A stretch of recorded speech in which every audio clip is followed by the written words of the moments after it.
Saludo, hermanos, amigos que siempre nos dan seguimiento por las redes sociales. Bienvenido a un contenido más de tu ministerio Toma la Cruz, dirigido por este servidor Henry Florian, Enson Basili Florian, Henry Agdía Florian. Cristo y este crucificado, el centro de nuestra predicación. Y todos los días en el templo y por las casas no cesaban de enseñar y predicar a Jesucristo. Pues me propuse no saber entre vosotros cosa alguna, sino a Jesucristo y a este crucificado. 1 Corintios capítulo 2, versículo 2. Un sermón sin Cristo es algo espantoso y horrible.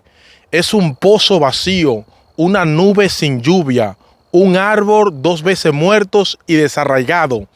Es abominable dar a los hombres piedras en vez de panes y escorpiones en lugar de huesos. Y aún así, esto es justamente lo que hace a aquellos que no predican a Cristo. La hermenéutica bíblica es la ciencia de interpretar las escrituras correctamente. La primera tarea del predicador es desenmascarar el verdadero significado del texto. La hermenéutica juega un papel vital en la predicación expositiva. La mejor ayuda que podemos encontrar para interpretar un texto bíblico correctamente, un texto de la Biblia, es la Biblia misma. Debido al origen divino de las Escrituras, que produjo como resultado un libro con tal unidad y coherencia interna, es la misma Biblia que encontramos la luz que necesitamos para interpretarla correctamente, todo texto bíblico. Por complejo y difícil que parezca el texto, como los apóstoles interpretaron en ocasiones algunas pasajes del Antiguo Testamento, como por ejemplo, en Mateo capítulo 2 se narra la terrible escena de la matanza de los niños que decretó el rey Herodes. El Señor protegió a Jesús ordenándole a José que huyera hacia Egipto, donde debía permanecer hasta la muerte del rey. Pero entonces Mateo añade el comentario de que todo esto aconteció para que se cumpliera lo que el Señor habló por medio del profeta diciendo: de Egipto llamé a mi hijo. Mateo 2:15. Esta es una cita, mis hermanos y amigos, de Oseas capítulo 11, versículo 1, donde se narra lo que Dios hizo con el pueblo de Israel en el Éxodo. ¿Por qué Mateo aplica este versículo a lo que sucedió con Jesús en el tiempo de Herodes? Es una pregunta. El evangelista está alegorizando las escrituras aquí. ¿Dónde aprendieron los apóstoles a interpretar el Antiguo Testamento de ese modo? La respuesta es que lo que aprendieron del mismo Señor Jesucristo. Ellos lo aprendieron del mismo Señor Jesucristo. Fue Jesús quien le enseñó al interpretar todas las escrituras con los ojos puestos en Él. De esta manera, si nuestra interpretación del Antiguo Testamento, escuchen bien, no encaja con la de ellos, el problema no está en la hermenéutica apostólica, sino en la nuestra. Necesitamos, amigo y hermano, aprender a interpretar la Biblia como ellos lo hicieron, como lo hicieron los apóstoles. Estas son algunas de las lecciones de hermenéutica que el Señor impartió a sus discípulos, sobre todo a partir del domingo de resurrección.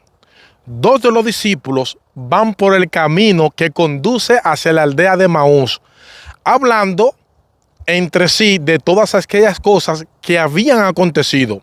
Lucas 24:14, refiriéndose a la crucifixión de nuestro Señor Jesucristo en la ciudad de Jerusalén.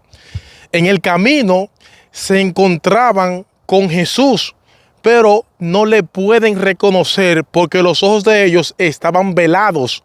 Lucas 24:16. El Señor le pregunta acerca de su conversación y de la razón de su tristeza. Y había uno llamado Cleofas, Cleofa le responde: ¿eres tú el único forastero en Jerusalén que no ha sabido las cosas que en ellas han acontecido en estos días? Lucas 24:18. Estos hombres estaban muy decepcionados por la muerte de Jesús, porque esperaban que Él fuera el que había de redimir a Israel. Lucas 24:21. Eso era precisamente lo que acababa de suceder. Pero ellos eran incapaces de verlo porque no tenían un correcto entendimiento de las Escrituras. Jesús los amonesta por su falta de entendimiento, pero al mismo tiempo le provee la clave que necesitaban para poder interpretar las Escrituras correctamente. Entonces les dijo: «Os insensatos y tardos de corazón para creer todo lo que los profetas han dicho». ¿No era necesario que el Cristo padeciera estas cosas y que entrara en su gloria? Y comenzando desde Moisés y siguiendo por todos los profetas, les declaraba en todas las Escrituras lo que de él decían. Lucas 24:25-27. La palabra declarar en el versículo 27 significa literalmente interpretar o explicar minuciosamente las Escrituras. Jesús no tuvo que forzar o espiritualizar los textos bíblicos para demostrarle a estos dos discípulos que todo el Antiguo Testamento habla de él. Solo interpretó las Escrituras de acuerdo a su verdadero significado. ¿Y qué sucedió cuando los discípulos lo comprendieron? Sus corazones comenzaron a arder dentro de ellos. Versículo 32. Y sus ojos fueron abiertos para que reconocieran a Jesús al partir el pan. Versículo 31. El velo fue removido cuando comprendieron las Escrituras. Entonces, y solo entonces, pudieron reconocer a Jesús. Esa misma noche, el Señor apareció en el lugar donde estaban congregados los apóstoles y se dio una conversación similar. Estas son las palabras que os hablé estando aún con vosotros, que era necesario que se cumpliese todo lo que está escrito de mí en la ley de Moisés, en los profetas y en los salmos. Entonces le abrió el entendimiento para que comprendiesen las Escrituras. Lucas 24:44-45. Jesús le proveyó la clave que ellos necesitaban para interpretar toda la Biblia. Si lo colocaban a él en el centro de la historia redentora, el significado de los textos bíblicos se abriría delante de sus ojos. Por eso es que tenemos que predicar el evangelio deseando todas las Escrituras. Por el libro de los Hechos de los Apóstoles, sabemos, mis hermanos, que antes de ascender a los cielos, el Señor dedicó 40 días a impartir a sus discípulos un seminario intensivo acerca del reino de Dios. Hechos 1:3. Si como a mí te hubiera gustado saber qué le enseñó Jesús durante todo ese tiempo, te tengo una buena noticia. Solo necesita examinar la predicación. Oigan esto, solo necesita examinar la predicación apostólica en el libro de Hechos de los Apóstoles. Allí verás un reflejo de las enseñanzas de Jesús sobre la verdadera naturaleza del reino de Dios y su relación con el evangelio, de tal manera como fue previamente revelado en el Antiguo Testamento. En otras palabras, durante esos 40 días, el Señor impartió a sus discípulos lecciones avanzadas de interpretación bíblica. Y es obvio que los apóstoles supieron aplicar lo aprendido. En su sermón del día de Pentecostés, Pedro citó al profeta Joel y dos de los salmos, el 16 y el 110, para probar que tanto la resurrección de Cristo como su entronización en los cielos habían sido previamente anunciadas en las Escrituras. Y en el capítulo siguiente, Pedro declaró en el templo que Dios había cumplido lo que había antes anunciado por boca de todos sus profetas, que Cristo había de padecer. Hechos 3:18. Y después de citar el libro de Deuteronomio, añade en Hechos 3:24, todos los profetas desde Samuel en adelante, cuantos han hablado, también han anunciado estos días. Lo mismo vemos en la defensa de Esteban ante el concilio. En Hechos 7, el gran argumento de su discurso es que Jesús es el punto focal de la historia del Antiguo Testamento. Después encontramos a Felipe, que le predica el evangelio al etíope eunuco, tomando a Isaías 53 como punto de partida. Hechos 8, 32 al 35. Pablo hace un reencuentro de la historia de Israel desde el Éxodo hasta la monarquía, pasando por el periodo de los jueces, para luego decirle que los habitantes de Jerusalén y sus gobernantes no conocieron a Jesús. Leían las escrituras cada sábado, pero no podían entenderla porque le faltaba la clave de la verdadera interpretación bíblica. Los apóstoles, en cambio, instruidos por Jesús, entendieron que el propósito del Antiguo Testamento era llevarlo a ser sabio para la salvación por la fe que es en Cristo Jesús. Según Timoteo capítulo 3, 14 y 15. Su predicación era cristocéntrica porque la Biblia es cristocéntrica.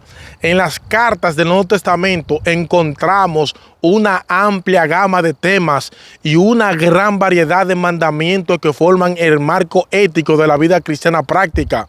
Pero el evangelio es el elemento que sustenta y provee significado, mis hermanos, a todos los temas incluidos en la historia de la salvación, y que al mismo tiempo, mis hermanos, motiva al creyente en su obediencia a los mandamientos de Dios. El Antiguo Testamento, mis hermanos, es un estéreo. Lo que ocurre con la historia del Antiguo Testamento se mueven en dos direcciones, de adelante hacia atrás y de atrás hacia adelante. Si queremos interpretarla correctamente, lo primero que debemos hacer es movernos hacia ellos para tratar de captar la dimensión histórica del pasaje que estamos considerando, y luego movernos de ellos hacia nosotros para ver cómo se aplica este pasaje a los creyentes del nuevo pacto. Eso es lo que hace el apóstol Pablo en el capítulo 10 de Primera de Corintios, mis hermanos. Porque no quiero, hermanos, que ignoréis que nuestros padres todos estuvieron bajo la nube y todos pasaron el mar, y todos en Moisés fueron bautizados en la nube y en el mar, y todos comieron el mismo alimento espiritual, porque bebían de la roca espiritual, y la roca era Cristo.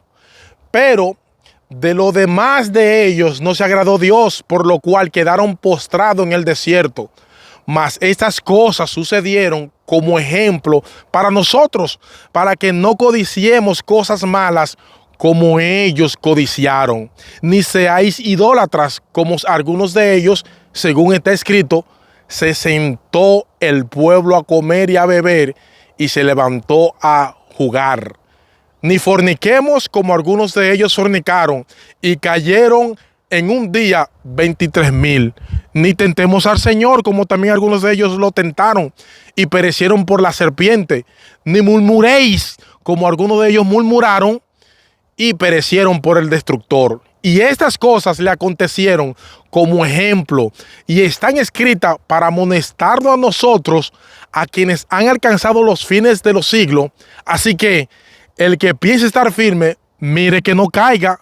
1 Corintios capítulo 10, versículo 1 al 12. Pablo trae a colación algunos episodios de la historia temprana de Israel para dar una advertencia a los miembros de la iglesia en Corintio. De todos los adultos que salieron de Egipto, más de 1 millón de personas probablemente, solo 2 entraron a la tierra prometida. El resto murió en el desierto, porque menospreciaron sus privilegios. Y ahora Pablo le dice que estas cosas que le acontecieron a ellos fueron registradas en las Escrituras como un ejemplo para nosotros. Por lo tanto, debemos movernos hacia ellos para tratar de captar la dimensión histórica del pasaje, para luego movernos de ellos hacia nosotros para ver cómo se aplica a los creyentes del nuevo pacto. ¿Cómo hace Pablo aquí? Recordando que al recorrer este camino debemos pasar primero por la cruz del Calvario. En otras palabras, antes de llegar de ellos a nosotros, debemos pasar primero a través de los hechos redentores del Evangelio que giran en torno a la persona y la obra de nuestro Señor Jesucristo. Es aquí donde la teología bíblica viene en nuestro auxilio. La teología bíblica y su importancia en la predicación. Cuando nosotros hablamos de teología bíblica, nos referimos a una rama de la teología exegética que nos ayuda a ver cada pasaje de las Escrituras a la luz del panorama general de la historia redentora. La teología bíblica examina las diversas etapas de la historia bíblica y su relación entre sí, proporcionando el fundamento para comprender cómo algunos textos de una parte de la Biblia se relacionan con todos los demás. La teología bíblica nos ayuda a ver la trama de esta historia de redención moviéndose de manera progresiva hacia el cumplimiento de la gran promesa que sirve de hilo conductor a los pactos de Dios.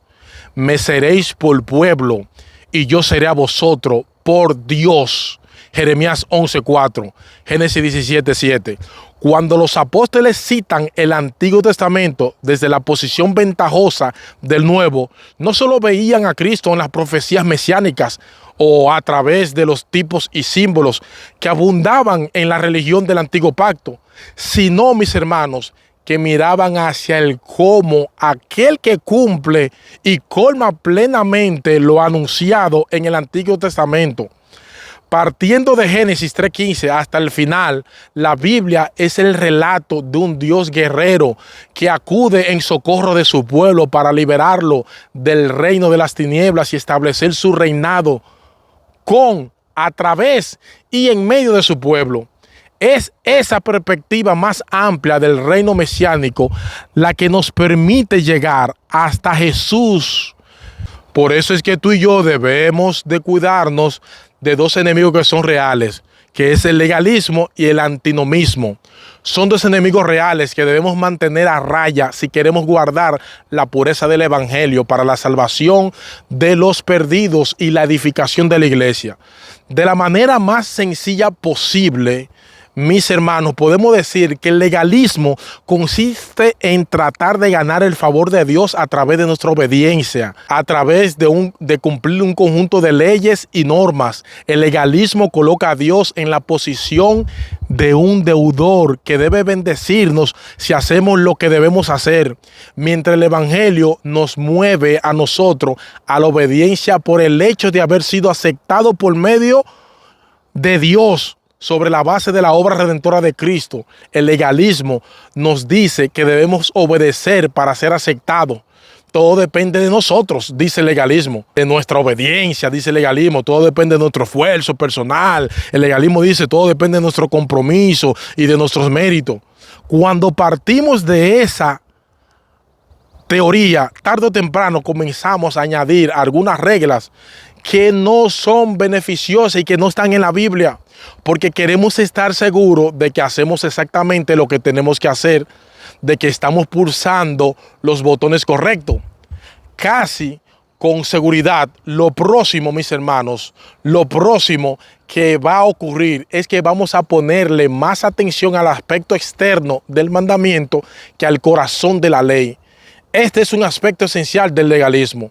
El legalista está, mis hermanos, más preocupado por la forma que por el fondo, porque al fin de cuentas es mucho más fácil conformarse a una regla externa que tratar con el corazón. Esa es una de las razones por las que el legalista suele añadirle reglas a la ley de Dios, no para amplificarla, sino para hacerla más manejable, porque es mucho más fácil apegarse a un conjunto de reglas externas que obedecer la intención de la ley moral de Dios. Por supuesto, todo eso produce orgullo. Por eso el legalismo resulta tan atractivo a pesar de ser tan opresivo. El legalismo produce soberbia y desprecio. Los legalistas se enorgullecen de sus estándares y desprecian a todos los que viven según un estándar diferente. Hacen de sus reglas una ley universal que luego quieren imponer a todo el mundo en cualquier situación o, mis hermanos, en cualquier circunstancia. Sus reglas vienen a ser en la práctica la tabla de la evaluación para determinar la condición espiritual de los demás. El antinomismo es el monstruo que se encuentra al otro lado de la orilla en el estrecho canal de la vida cristiana. Anti, que significa en contra de, y nomo, que significa ley. El antinomismo asume que podemos relacionarnos con Dios sin tener que obedecer su palabra y despreciando su ley moral. Por supuesto, muchos antinomianos no se ven a sí mismos de ese modo, porque en muchos casos es más una actitud que una creencia formal. Es el pensamiento del liberal o antinomismo. Dios me acepta tal como soy. Así dice el liberal. Dios me acepta tal como soy, y como soy porque su amor es incondicional. Lo sorprendente es que tanto el legalista como el antinomiano o liberal pueden apelar a la Biblia para apoyar su posición. La Biblia contiene suficientes mandamientos y exhortaciones que, si se exponen sin tomar en cuenta el resto de las escrituras, parecen apoyar la perspectiva del legalista. Otros pasajes, sin embargo, presentan con tanta fuerza la provisión de la gracia abundante de Dios que Dios nos ha dado en Cristo y su amor incondicional hacia los redimidos, que si los tomamos como textos individuales, parecen apoyar a los antinomianos. Los predicadores de hoy en día necesitan conocer la relación entre la ley y el evangelio.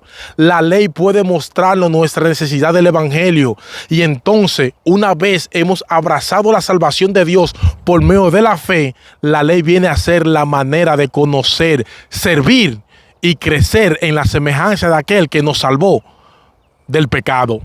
El que tiene mis mandamientos y los guarda, ese es el que me ama. Y el que me ama será amado por mi Padre, y yo le amaré y me manifestaré a él. El que me ama, mi palabra guardará. Mi Padre le amará y vendremos a él y haremos morada con él. San Juan 14, 21 al 23. Estos textos muestran claramente, mis hermanos, que el evangelio transforma nuestra obediencia a los mandamientos de Dios. La obediencia a la ley de Dios, que fluye del evangelio de la gracia, viene a ser un medio a través del cual conocemos, nos asemejamos, nos deleitamos y amamos a aquel que nos salvó al costo infinito de sí mismo. Ahora bien, para finalizar, a pesar de sus diferentes manifestaciones externas, tanto el legalismo como el antinomismo surgen de la misma raíz, o como dice un teólogo famoso, ambos son gemelos no idénticos, nacidos del mismo vientre.